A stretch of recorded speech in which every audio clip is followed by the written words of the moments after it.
नमस्कार। आज हम डिस्कस करेंगे हिमाचल प्रदेश जीके के इंपॉर्टेंट क्वेश्चन। देखिए, हिमाचल प्रदेश जीके के इंपॉर्टेंट क्वेश्चन जो है वो डिस्कस करेंगे। मिशन एलाइड का जो है ये हमारा पार्ट है और हर एक क्वेश्चन को जो है वो डिटेल से डिस्कस करेंगे ताकि आपको आपके आने वाले एग्जाम में जो है हेल्प मिल सके। अभी देखिए, एक्सपेक्टेड है कि होपफुली जैसी सिचुएशन बन रही है कि जल्दी ही जो है वो पोस्टें निकल जाए, क्योंकि अब थोड़ा सा जैसे जैसे टाइम बीत रहा है वैसे थोड़ा सा स्ट्रेस भी सरकार के ऊपर आ रहा है, तो पोस्टें तो निकालनी ही पड़ेंगी ना। तो आप तैयारी रखिए और जो भी आप पढ़ रहे हैं, जिस भी एग्ज़ाम के लिए पढ़ रहे हैं ना, उसको कंटिन्यू रखें। अदरवाइज़ एक छोटा सा ब्रेक ना बहुत पीछे ले जाता है। तो चलिए अभी हम कंटिन्यू करते हैं हिमाचल जीके के क्वेश्चन से। सबसे पहला क्वेश्चन देखें क्या बोलते हैं अकॉर्डिंग टू फोकलोर, बोलते हैं which region of Himachal Pradesh was called the end of habitable world. तो बोलते हैं कि लोक कथा के अनुसार हिमाचल प्रदेश के किस क्षेत्र को जो है वो रहने योग्य दुनिया का अंत जो है वो बताया गया है। तो end of the habitable world जो है वो बताया गया है कुल्लू को। ऑप्शन सी जो है वो सही आंसर है। ये लोक कथाओं के अनुसार जो है वो बताया गया है। अगर हम कुल्लू की बात करते हैं, कुल्लू हमारा जो है, कुल्लू रियासत जो है वन ऑफ द ओल्डेस्ट रियासत है, ये आपने ध्यान रखना है। और कुल्लू का जो पौराणिक ग्रंथों में वर्णन मिलता है वो कुल्लुत के रूप में जो है वो मिलता है। इसका वर्णन हमें देखने को मिल जाता है जो राजतरंगिनी किताब कल्हन के द्वारा लिखी गई है, वहाँ पर महाभारत में इसका वर्णन देखने को मिलता है, रामायण में इसका वर्णन देखने को मिलता है, और भी बहुत सारे ग्रंथों में जो है वो इसका वर्णन कहीं ना कहीं पर देखने को मिलता है। कुल्लू घाटी जो था वो कुलात पीठ भी जो था वो इसको कहा जाता था, और वैदिक समय में जो था वो कुल्लुत देश को जो था वो गंधर्वों की भूमि जो था वो कहते थे। गंधर्व यहाँ पर निवास करते होंगे तो गंधर्वों की भूमि जो था वो कहते थे इसको। कुल्लू की जो कैपिटल, कुल्लू की जो स्थापना की गई थी पहले, वो जानिए, वो विहंग मणिपाल के द्वारा की गई थी। और इसकी जो विहंग मणिपाल की पहली राजधानी रही थी वो जगतसुख में जो था वो स्थापित की गई थी। बाद में चलकर कुल्लू की राजधानी जो था वो जगतसुख से नगर को भी स्थानांतरित की गई। नगर जो है एक इंपॉर्टेंट टूरिस्ट प्लेस है, यहाँ पर रोरी कार्ड गैलरी जो है प्रेजेंट टाइम में स्थित है। और आपने ध्यान रखना है कि विशुद्ध पाल कुल्लू के राजा हुआ करते थे जिन्होंने जगतसुख से नगर को जो था वो राजधानी शिफ्ट की थी। ऐसा नहीं है कि इसके बाद राजधानी शिफ्ट नहीं हुई, इसके बाद भी जो था वो राजधानियाँ शिफ्ट होती रही हैं। कुल्लू के एक ऐसे राजा हुए जिन्होंने जो था वो क्या किया था, ब्रिटिशर्स को जो था वो नगर कैसल होता था, नगर कैसल जो था वो दे दिया था। नगर कैसल जो था एक बंदूक के बदले में जो था वो उनको दे दिया था। और इस तरह से ना अंग्रेज भी, यहाँ से पता चलता है कि किस तरह से ना अंग्रेजों ने यहाँ पर धीरे धीरे करके जो था वो कदम रखे थे। और अंग्रेजों के अधीन कुल्लू कब आता है, तो 1846 में जो था वो कुल्लू रियासत अंग्रेजों के अधीन जो है वो आ जाती है।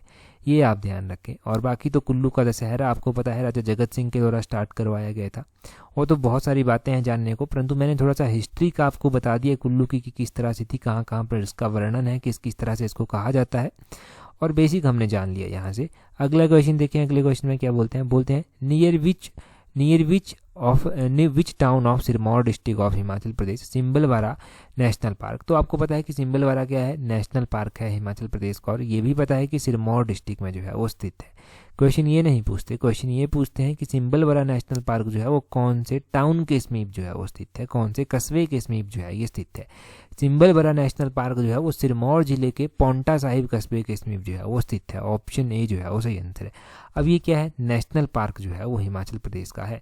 हिमाचल प्रदेश में गिने चुने तो नेशनल पार्क हैं, वो तो आपको याद होने ही चाहिए, जिनमें से ग्रेटर हिमालयन नेशनल पार्क आ जाता है, इन्हीं में से जो है वो पिन वैली नेशनल पार्क आ जाता है, इन्हीं में से जो है वो सिंबलबरा नेशनल पार्क जो है वो आ जाता है, इन्हीं में से जो है खीर गंगा नेशनल पार्क आ जाता है, इंद्र किला नेशनल पार्क जो है वो आ जाता है।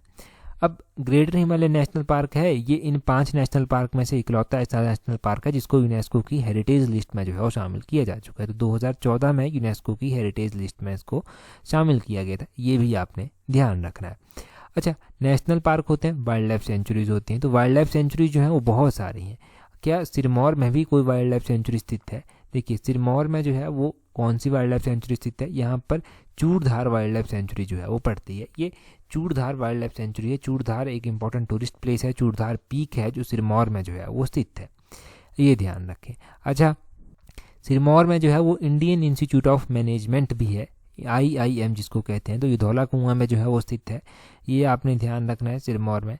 और सिरमौर में इंडस्ट्रियल एरिया भी वैसे है, वो भी आप ध्यान रखें कि पोंटा साहिब भी इंडस्ट्रियल एरिया में से एक है। ये सारे क्वेश्चंस आपने सिरमौर डिस्ट्रिक्ट के बारे में जान लिए। जिंजर अदरक जो है ना वो सबसे ज़्यादा प्रोड्यूस किया जाता है सिरमौर में, ये भी पता होना चाहिए। अगला क्वेश्चन देखें क्या बोलते हैं। अगले क्वेश्चन में बोलते हैं by which treaty was Lahaul divided into British Lahaul and Chamba Lahaul by the British government. तो बोलते हैं कि किस संधि के द्वारा ब्रिटिश सरकार द्वारा जो था वो लाहौल को ब्रिटिश लाहौल और चंबा लाहौल में जो था वो विभाजित कर दिया गया था। तो ब्रिटिशर्स के द्वारा जो था वो ब्रिटिश लाहौल एक लाहौल बनाया गया, ब्रिटिश लाहौल, और दूसरा बनाया गया चंबा लाहौल। और ये जो था ये कौन सी ट्रेटी के द्वारा हुआ, कौन सी संधि के द्वारा हुआ, तो ये हुई थी अमृतसर की संधि। और ये अमृतसर की संधि जो था वो कब हुई थी, 1846 में जो था वो हुई थी। ऑप्शन बी जो है वो सही आंसर है। 1846 के बाद तो आप यूँ समझिए कि अंग्रेजों ने जो था वो ब्रिटिशर्स जो थे ना इन्होंने लगभग कब्जा कर लिया था।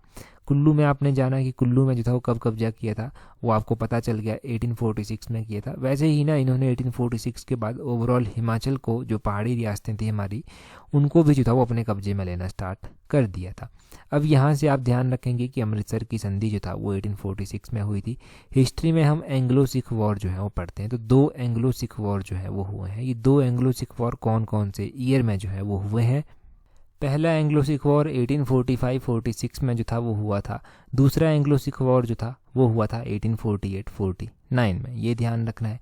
इससे पहले भी क्या कोई ब्रिटिशर्स के साथ सिखों ने संधि की थी, तो 1809 में एक संधि हुई थी। 1809 की जो ये संधि थी इसका नाम अमृतसर की संधि ही था। और अमृतसर की संधि, ये वाली संधि जो था 1809 की, ये हुई थी रणजीत सिंह जो सिखों को लीड करते थे और ब्रिटिश सरकार के बीच में हुई थी, ब्रिटिशर्स के बीच में जो था वो हुई थी।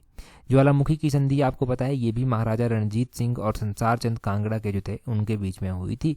यहाँ से संसार चंद ने महाराजा रणजीत सिंह जो था वो हेल्प मांगी थी, और हेल्प के बदले जो था वो इन्होंने अपना किला छोड़ दिया था, कांगड़ा का किला छोड़ना पड़ा था, और भी गाँव जो था वो देने पड़े थे महाराजा रणजीत सिंह को। तो इस तरह से जो था ये सारा सिनेरियो जो था वो हुआ था।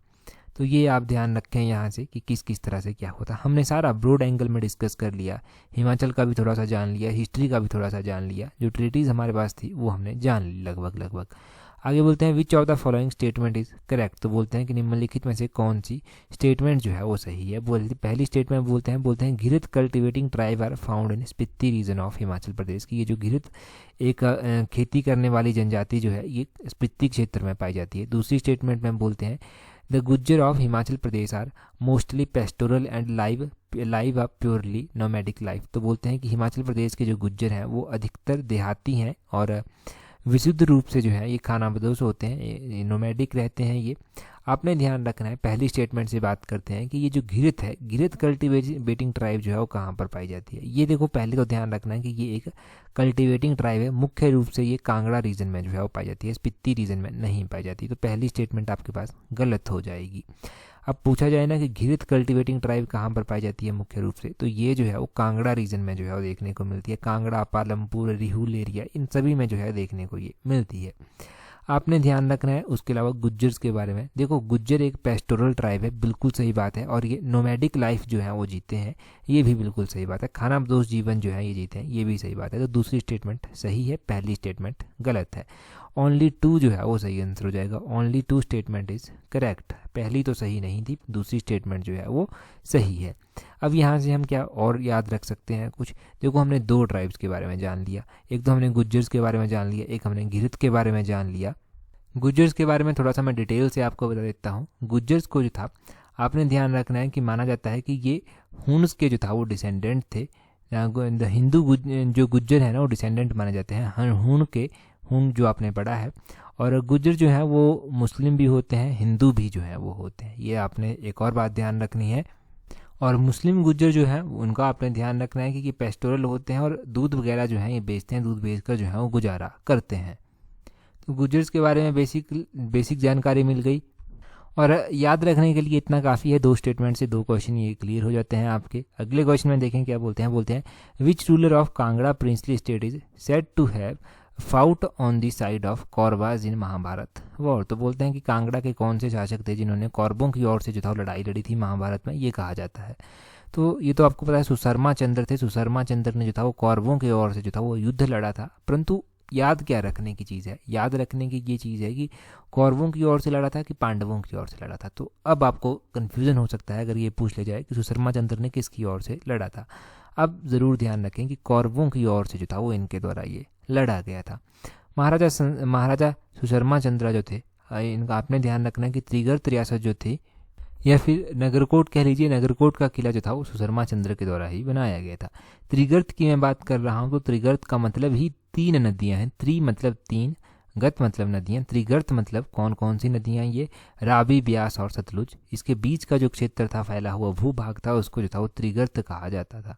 ये आपने ध्यान रखना है। त्रिगर्त की राजधानी फिर होती थी नगरकोट में। हम पढ़ते हैं नगरकोट फोर्ट, हम पढ़ते हैं भीमकोट, हम पढ़ते हैं त्रिगर्त रियासत, हम पढ़ते हैं। त्रिगर्त का वर्णन महाभारत में भी मिलता है, कल्हन के द्वारा जो राजतरंगिनी लिखी गई है वहाँ पर भी मिलता है, और पुराणों में भी जो है वो इसका वर्णन देखने को मिलता है। और सुशर्मा चंद्र ने जो था वो कौरवों की ओर से जो था वो युद्ध लड़ा था, ये भी आपने ध्यान रखना है। और बाद में जो था वो किन्नौर में अलग अलग ट्रैवलर जो था वो आते रहे, जैसे कि विलियम मूरक्राफ्ट 1820 में आते हैं। यहाँ से जो है हमें जानकारी इस रियासत के बारे में जो है वो मिलती रहती है। फिर तो यहाँ पर मुस्लिम अटैक देखने को मिलते हैं। कौन कौन से अटैक हो गए, जो जैसे कि मोहम्मद गजनबी के द्वारा किया गया था अटैक, मोहम्मद बिन तुगलक के द्वारा जो था वो अटैक किया गया था, ये अटैक हमें देखने को मिलते हैं। तैमूर देखो, तैमूर ने तो निचले क्षेत्रों को काफ़ी लूटा, परंतु कांगड़ा तक ये नहीं पहुँच पाया था। अब बाकी तो हम जानते रहते हैं, तैमूर के बारे में जान लेते हैं। तैमूर ने जो था जब आक्रमण किया था तो इसने निचले जो क्षेत्र थे, शिवालिक वाले जो क्षेत्र थे, उनको लूट लिया।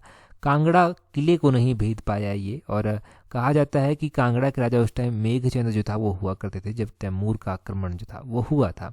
और उस टाइम जो तैमूर की सहायता किसके द्वारा की गई, तैमूर की सहायता जो था वो की गई एक नालागढ़ हुंडूर रियासत जिसको हम कहते हैं, उसके जो है वो राजा हुआ करते थे, राजा आलमचंद, इनके द्वारा जो था वो यहाँ पर इसकी सहायता की गई थी। जैसे जैसे ही बाद में चलकर कांगड़ा किला जो है वो अंग्रेज़ों के अधीन आता है तो नवाब अली खान को यहाँ पर पहला मुग़ल किलेदार जो है वो बना दिया जाता है। फिर जैसे जैसे इनका यहाँ से डिक्लाइन होने लगता है, ये यहाँ से वापस जाने लगते हैं, इनका पतन होने लगता है, तो देखने को मिलता है कि नवाब सैफ अली खान जो है वो किले के जो था, ये जो किला था, इसके अंतिम मुग़ल किलेदार जो था वो बने थे। बाद में चलकर संसार चंद आते हैं जो बड़े ही महान हुए। संसार चंद कांगड़ा रियासत में बड़े महान माने जाते हैं। इन्होंने बिलासपुर को बहुत तंग किया था, जो इन्हें इनके पतन का जो था वो कारण फिर बना था। गोरखाओं को आमंत्रित किया गया बिलासपुर के राजा महानचंद के द्वारा, और फिर यहाँ पर आकर अटैक होते हैं और संसार चंद का लगभग उसके बाद पतन हो जाता है। जब उसकी मृत्यु होती है तो वो बड़ा ही असंतुष्ट था, वो अपने अपने कार्यकाल से जो था वो इतना संतुष्ट नहीं था जब उसकी मृत्यु होती है। तो ये सारे क्वेश्चन आप यहाँ से ध्यान रखना। अगले क्वेश्चन में क्या बोलते हैं, where in Himachal the world's highest post office is located. तो बोलते हैं कि हिमाचल में वर्ल्ड का जो हाईएस्ट पोस्ट ऑफिस है वो कहाँ पर जो है वो स्थित है। देखो, वर्ल्ड का हाईएस्ट पोस्ट ऑफिस है हिमाचल प्रदेश में, और ये कहाँ पर स्थित है, ये है लाहौल स्पीति में। लाहौल स्पीति के हिक्किम में जो है ये स्थित है। हिक्किम तो ऑप्शन में दिया ही नहीं गया है, इसीलिए ये नहीं दिया गया है ताकि कन्फ्यूज़न यहाँ पर थोड़ा सा क्रिएट हो सके। कन्फ्यूज़न हो गया होगा ताशीगंग को लेकर, तो पहले तो ध्यान रखना है कि हिक्किम है, तो option D none of these सही आंसर हो जाएगा। चलो ठीक है, हिक्किम है ये आपको पता चल गया। ताशीगंग क्या है, ताशीगंग जो है यहाँ पर हाईएस्ट पोलिंग बूथ था। जब भी इलेक्शन हुए अभी लास्ट टाइम तो हाईएस्ट पोलिंग बूथ था, और विधानसभा के इलेक्शन में यहाँ पर 100% वोटिंग जो था वो देखने को मिली थी। ये भी आप ध्यान रखें यहाँ से। और हम लाहौल के बारे में जो है वो क्या क्या जान सकते हैं। देखो, लाहौल स्पीति के बारे में एक तो आपने पोस्ट ऑफिस के बारे में जो है वो जान लिया। लाहौल स्पीति में ही हम जानते हैं कि लाहौल स्पीति का जो मुख्यालय है वो केलोंग में जो है वो स्थित है। केलोंग इसका मुख्यालय है, और केलोंग में जो था वो पोस्ट ऑफिस की स्थापना की गई थी 1869 में। केलोंग में कब पोस्ट ऑफिस की स्थापना की गई, 1869 में केलोंग में पोस्ट ऑफिस की स्थापना की जाती है। दूसरी ओर स्पीति घाटी केलोंग की पड़ती है, लाहौल स्पीति की पड़ती है, तो यहाँ पर काजा पड़ता है। काजा में जो था, आपको पता है इस बार जो था वो हिमाचल डे का जो उत्सव हुआ था राज्य स्तरीय, वो वहाँ पर हुआ था। और काजा में 1839 में जो था वो पोस्ट ऑफिस की शाखा जो था वो खोली गई थी, ये भी ध्यान रखें। इसी के साथ काजा जो है यहाँ पर स्कूल भी खोल दिया जाता है। 1932 में यहाँ पर स्कूल खोला जाता है। 1932 में पहले स्कूल आ जाता है, और 1939 में यहाँ पर पोस्ट ऑफिस जो है वो आता है, ये आप ध्यान रखें। तो ये हमने जान लिया बेसिक यहाँ का जो हेडक्वार्टर है केलोंग, केलोंग के बारे में, काजा के बारे में जान लिया। हिक्किम जो है ये हाईएस्ट पोस्ट ऑफिस है, ये भी ध्यान रखना है। लाहौल स्पीति में नदियाँ बहती हैं चंद्रा और भागा। चंद्रा और भागा नदियाँ जहाँ पर मिलती हैं वो तांडी नामक स्थान जो है वो कहलाता है। वो तांडी भी आपने ध्यान रखना है कि तांडी कहलाता है, और चंद्रा भागा ही आगे चलकर चनाब के नाम से जो है वो जानी जाती हैं। फेस्टिवल तो लाहौल स्पीति में बहुत सारे होते हैं, मोनेस्ट्रीज भी लाहौल स्पीति में बहुत सारी हैं। आज हमने थोड़ा सा स्टैटिक जाना, जैसे कि हमने जाना 1932 में काजा में स्कूल खोला गया था, 1939 में पोस्ट ऑफिस खोला गया था, 1869 में केलोंग में पोस्ट ऑफिस खोला गया था। तो ये थोड़ा सा ध्यान रखना मुश्किल होता है, ये याद नहीं रहता, तो ये 3 पॉइंट पर ही फोकस करते हैं, 1932, 1939 और 1869। ये ज़रूर ध्यान रखें, अब आप ये नहीं भूलना चाहिए। अगला क्वेश्चन देखते हैं हमारे पास क्या है। नेक्स्ट क्वेश्चन में बोलते हैं विच of the following is correct. तो बोलते हैं कि इनमें से कुछ मंदिर दिए गए हैं, उनके आर्किटेक्ट स्टाइल दिए गए हैं। 2-3 दिनों से ना 2-3 दिनों से 2-3 जो मिशन एलाइट की रिवीजन सीरीज़ हुई हैं, उनमें जो है हमने क्या किया है, उनमें हमने मंदिरों के ऊपर भी जो है वो खास तौर पर फोकस किया है। तो मंदिर दिए गए हैं, इनका आर्किटेक्ट स्टाइल जो है वो दिया गया है। आपको बताना है कि कौन सा करेक्ट है। पहले तो हम आमतौर पर नॉट करेक्ट डिस्कस करते थे, आज हम करेक्ट जो है वो डिस्कस कर रहे हैं। तो करेक्ट में देखिए सबसे पहला है भूतनाथ मंदिर, क्या ये पैगोडा स्टाइल में जो है वो बना हुआ है। दूसरा मंदिर हमारे पास है कामाक्षा देवी मंदिर, क्या ये शिखर आर्किटेक्ट स्टाइल में बना हुआ है। तीसरा टेम्पल है हमारे पास भजौरा टेम्पल, भजौरा टेम्पल क्या पेंट रूफ आर्किटेक्ट स्टाइल में बना हुआ है। और चौथा मंदिर है मणिमहेश टेम्पल, क्या ये नगाड़ा आर्किटेक्ट स्टाइल में जो है वो बना हुआ है। हम बात कर रहे हैं जब सही की ना, तो एक वीडियो में हमने क्या पढ़ा था कि चंबा के जो मैक्सिमम मंदिर हैं वो नगाड़ा स्टाइल में जो है वो बने हुए हैं। तो ये मणिमहेश मंदिर कहाँ पर पड़ता है, ये चंबा में ही पड़ता है और नगाड़ा आर्किटेक्ट स्टाइल में ही बना था। ये बिल्कुल सही बात है, बाकी इनकरेक्ट है। मणिमहेश मंदिर जो था वो नगाड़ा आर्किटेक्ट स्टाइल में बनाया गया था और राजा मेरू वर्मन के कार्यकाल के दौरान जो था वो इसका जो था स्थापना जो था वो करवाई गई थी। अब बात करते हैं एक एक मंदिर की यहाँ से, जैसे कि भूतनाथ मंदिर जो है हमारे पास दिया गया है। भूतनाथ मंदिर जो है वो कहाँ पर स्थित है, भूतनाथ मंदिर जो है वो मंडी में स्थित है और शिखर आर्किटेक्ट स्टाइल में जो है ये बना हुआ है। कौन सा, ये शिखर आर्किटेक्ट स्टाइल है, इसमें भूतनाथ मंदिर जो है वो बना हुआ है। कामाक्षा देवी मंदिर भी जो है वो मंडी में स्थित है, तो कामाक्षा देवी मंदिर ये पैगोडा आर्किटेक्ट स्टाइल में बना हुआ है। ये आपने ध्यान रखना है, कामाक्षा देवी मंदिर किसमें बना हुआ है, ये पैगोडा आर्किटेक्ट स्टाइल में बना हुआ है। और भजौरा टेम्पल जो है ये शिखर आर्किटेक्ट स्टाइल में जो है वो बना हुआ है। ये आपने ध्यान रखना है।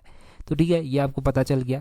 क्वेश्चन आसान था एक तरह से, परंतु थोड़ा सा कॉम्प्लिकेट था। कॉम्प्लिकेट किस तरह से था कि ऑप्शंस ही ऐसी दी जाती हैं जब एग्जाम में, तो यही क्वेश्चन गलत होते हैं। पढ़े होते हैं क्वेश्चन परंतु गलत हो जाते हैं, लैक ऑफ प्रैक्टिस। तो हम वही तो कोशिश कर रहे हैं, बार बार रिवाइज और बार बार प्रैक्टिस करने की। मणिमहेश, एक बार मैं सभी के आर्किटेक्ट स्टाइल बोलता हूँ। मणिमहेश मंदिर जो था वो नगाड़ा आर्किटेक्ट स्टाइल में बना हुआ था। भूतनाथ मंदिर जो था वो शिखर आर्किटेक्ट स्टाइल में बना हुआ है। कामाक्षा देवी मंदिर जो है वो पेंट रूफ आर्किटेक्ट स्टाइल में जो है वो बना हुआ है। भजौरा मंदिर जो है वो शिखर आर्किटेक्ट स्टाइल में जो है वो बना हुआ है। ये आप अब यहाँ से ध्यान रखें। अगला क्वेश्चन देखें क्या बोलते हैं when was the first case of कोविड-19 pandemic registered in Himachal Pradesh. पुराना क्वेश्चन है थोड़ा सा, परंतु नए सिनेरियो में जो है वो पूछा जा सकता है किसी भी तरह से आपसे कि यहाँ पर जो हिमाचल प्रदेश में जब कोविड-19 आया था तो पहला केस जो था वो कोविड-19 का कब आया था। तो वो कोविड-19 जब आया तो ओवरऑल इंडिया ही नहीं, ओवरऑल हिमाचल ही नहीं, पूरे वर्ल्ड की इकॉनमी पर जो था वो इसने इम्पैक्ट डाला। तो हिमाचल प्रदेश में इसका पहला केस जो था वो 30 जनवरी 2020 को जो था वो रजिस्टर हुआ था। ऑप्शन ए जो है वो सही आंसर है। 30 जनवरी 2020 को जो है वो इसका पहला केस जो है वो यहाँ पर देखने को मिलता है। ठीक है, इतना ही ध्यान रखें इसके बारे में। डायरेक्ट क्वेश्चन पूछा गया तो पूछा जाएगा, नहीं पूछा गया तो अलग बात है। ठीक है, इतना ध्यान यहाँ से रखें। आगे क्वेश्चन में देखते हैं क्या बोलते हैं Bathu ki Ladi temple is situated in which district of Himachal Pradesh. तो बोलते हैं कि बाथू की लड़ी एक मंदिर है हिमाचल प्रदेश में, ये किस जिले में जो है वो स्थित है। तो बाथू की लड़ी मंदिर जो है ये कौन से जिले में स्थित है, ये है आपके कांगड़ा जिले में स्थित है। ऑप्शन डी जो है वो सही आंसर है। कांगड़ा जिले में जो है ये बाथू की लड़ी मंदिर स्थित है। अब देखो, कांगड़ा में मंदिरों की बात होती है तो कांगड़ा में ज्वालामुखी माता का मंदिर आता है, डोम आर्किटेक्ट स्टाइल में बना हुआ है। कांगड़ा में ब्रजेश्वरी माता का जो है वो मंदिर आता है। अब ये दो मंदिर तो बड़े ही कॉमन है। एक चामुंडा देवी माता का मंदिर है, ये भी कांगड़ा में स्थित है। ये तीनों ही शक्तिपीठ हैं और तीनों ही जो है वो इम्पोर्टेंट हैं, याद रह जाते हैं। इसके अलावा कांगड़ा में जो है वो मसरूर रॉक कट टेम्पल भी जो है वो स्थित है। मैंने एक वीडियो में बताया भी था कि मसरूर रॉक कट टेम्पल को दिखाया था, शॉर्ट्स था हमारा वो, उसमें एलोरा ऑफ हिमाचल प्रदेश जो है वो मसरूर रॉक कट टेम्पल को कहा जाता है। ये भी आपने ध्यान रखना है कि Masroor rock cut temple Kangra में है। कांगड़ा को देखो अभी बात की जा रही है कि कांगड़ा को जो है वो टूरिज्म कैपिटल के रूप में विकसित किया जाएगा, तो यही है कि टूरिज्म कैपिटल के रूप में विकसित किया जाएगा तो इस तरह की चीज़ों जैसे मंदिर है, हेरिटेज मंदिर है, एलोरा ऑफ हिमाचल कहा जाता है, तो इस तरह की चीज़ों को बढ़ावा मिलेगा। कांगड़ा में बैजनाथ मंदिर जो है वो आता है। बैजनाथ मंदिर जो था वो दो भाई थे, मर्चेंट्स थे, दोनों ही व्यापारी थे। एक का नाम था अहुका और दूसरा का नाम था मनियुका। इनके द्वारा जो था ये बनवाया गया था। बाद में चलकर संसार चंद ने भी जो था वो इसको रेनोवेट करने के लिए जो था वो कुछ पैसा जो था वो दिया था। कांगड़ा में जो था वो कांगड़ा में जो है वो त्रिलोकपुर मंदिर भी जो है एक स्थित है। त्रिलोकपुर मंदिर कांगड़ा के कोटला के समीप जो है वो स्थित है, वो भी आपने ध्यान रखना है। कहाँ पर? कांगड़ा के कोटला के समीप में स्थित है। कांगड़ा में ये मंदिर आपने जान लिया कि कांगड़ा में ये मंदिर जो है वो स्थित है। तो कांगड़ा के बाथू की लड़ी भी एक मंदिर हो गया कांगड़ा का, ये भी इम्पोर्टेंट वन टेम्पल है। नए मंदिर भी जान ली, पुराने भी जो है वो आपने जो है वो रिवाइज कर लिए। यहाँ पर ये गलत हो गया है, तो ये आपने ध्यान रखना है अब कि इस तरह से मंदिर है। अगला क्वेश्चन देखें क्या बोलते हैं arrange the Himachal Pradesh, Nagaland, Kerala, Maharashtra in chronological order of their creation. देखो महाराष्ट्र हो गया, कर्नाटक महाराष्ट्र हो गया, नागालैंड हो गया, केरला हो गया, महाराष्ट्र हो गया, हिमाचल प्रदेश हो गया, इनको जो है आपने कब कब ये बने थे उस हिसाब से जो है वो इनको आपने अरेंज करना है। अगर पता होगा ना हर इक्का कि कब कब ये बने थे तो आप इजीली अरेंज कर सकते हैं। इसका सही आंसर होगा सबसे पहले केरला बना, उसके बाद महाराष्ट्र बना, उसके बाद नागालैंड बना और उसके बाद अपना हिमाचल प्रदेश जो था वो बना था। ऑप्शन सी सही आंसर होगा। कब कब ये बने थे अब ये हम डिटेल से जानते हैं। केरला जो था वो 1956 में बना था, महाराष्ट्र 1960 में जो था वो बना था, नागालैंड 1963 में बना था, हिमाचल प्रदेश जो था वो 1970 में जो था वो क्रिएट किया गया था, या फिर 1971 होगा यहाँ पर। 1971 में जो था ये क्रिएट हुआ था। 1971 में ये भारत का 18वें नंबर का राज्य बना था। 18वें नंबर का राज्य जो था वो हिमाचल का बना था। उस टाइम प्रधानमंत्री इंदिरा गांधी होती थी, उनके द्वारा जो था वो अनाउंस किया गया था कि हिमाचल को जो है अब भारत का 18वें नंबर का राज्य बनाने की हम घोषणा करते हैं। उससे पहले 1948 में हिमाचल प्रदेश का गठन ज़रूर हो गया था। उस टाइम 4 जिले यहाँ पर होते थे, 5वें नंबर का जिला बिलासपुर, 6वें नंबर का जिला किन्नौर और अलग अलग जिले जुड़े, 12 जिले प्रेजेंट टाइम में है। 1971 में जो है क्या होता है, हिमाचल प्रदेश का गठन हो जाता है, एक फुल फ्लेज्ड स्टेट के रूप में इसका गठन होता है। और थोड़ा थोड़ा जाने अगर हम यहाँ से, तो देखो महाराष्ट्र और गुजरात, आपने ध्यान रखना है कि 1960 में जो था बॉम्बे जो था वो डिवाइड होता है और महाराष्ट्र जो मराठी स्पीकिंग है और गुजरात जो गुजराती स्पीकिंग है ये निकल कर जो है वो सामने आते हैं इस तरह से। और अगर हम नागालैंड की बात करते हैं तो 1963 में जो था क्या होता है, इसको स्टेट ऑफ नागालैंड जो है वो बनकर सामने आता है। और 1971 में हिमाचल प्रदेश आ जाता है। उसी तरह 1972 में क्या होता है, 1972 में मणिपुर की हम बात कर लेते हैं, जहाँ पर आजकल बड़ी वायलेंस की घटनाएं बढ़ रही हैं और इस तरह के क्राइम देखने को आ रहे हैं जो एक सिविलाइज्ड और डेमोक्रेटिक सोसाइटी में नहीं दिखने चाहिए थे। तो 1972 में जो है वो मणिपुर बनकर सामने आता है और मणिपुर जो है वो 19वें नंबर का स्टेट जो है वो बनकर सामने आता है। ये भी पता होना चाहिए, 18वें नंबर का हिमाचल था तो 19वें नंबर का मणिपुर था। इस हिसाब से मणिपुर जो है वो हिमाचल का सिस्टर ही हुआ, सिस्टर ब्रदर कुछ भी कह लीजिए, उस तरह से ये होता है। क्योंकि 18वें नंबर का हिमाचल था तो 19वें नंबर का 1972 में मणिपुर जो है वो बन जाता है। अगला क्वेश्चन देखें, बोलते हैं हम valley situated in which of the following district of Himachal Pradesh. हम वैली बोलते हैं हिमाचल प्रदेश के किस जिले में जो है वो स्थित है। कमेंट करके जो है वो आप ही बताएंगे। लास्ट वीडियो में जो था हमने मिशन एलाइड की ये डिस्कस किया था और एक और वैली जो था हमने उसी डिस्ट्रिक्ट की जानी थी जहाँ पर ये हम वैली है, तो ये आप कमेंट करके बताएंगे। डिटेल में जितना बता सकते हैं बताएं। आज की इस वीडियो में इतना ही काफ़ी है। उससे पहले टेलीग्राम पर ज्वाइन कर लें। टेलीग्राम पर अगर ज्वाइन नहीं किया है तो वहाँ पर आपको क्विज़ प्रैक्टिस करने को मिल जाएंगे। टेलीग्राम पर ज्वाइन करने के लिए टेलीग्राम से अपना टेलीग्राम ओपन करना, वहाँ से सर्च करना @allexam31। इस तरह से आपको हमारा टेलीग्राम चैनल जो है वो मिल जाएगा। टेलीग्राम पर आने वाले एग्ज़ाम्स में आपको डेफिनेटली हेल्प मिलेगी, जैसे कि पहले भी मिलती है। कोई भी रिजल्ट आता है, कोई भी इंपॉर्टेंट नोटिफिकेशन, जो भी आपके एग्ज़ाम में हेल्प करेगा चीज़, चाहे आपको मोटिवेट रखने की बात हो, चाहे आपको एग्ज़ाम में हेल्प करने की बात हो, डेफिनेटली मिल जाएगी। आज की इस वीडियो में इतना ही है। That's all for today. Thank you very much for watching and listening it very patiently.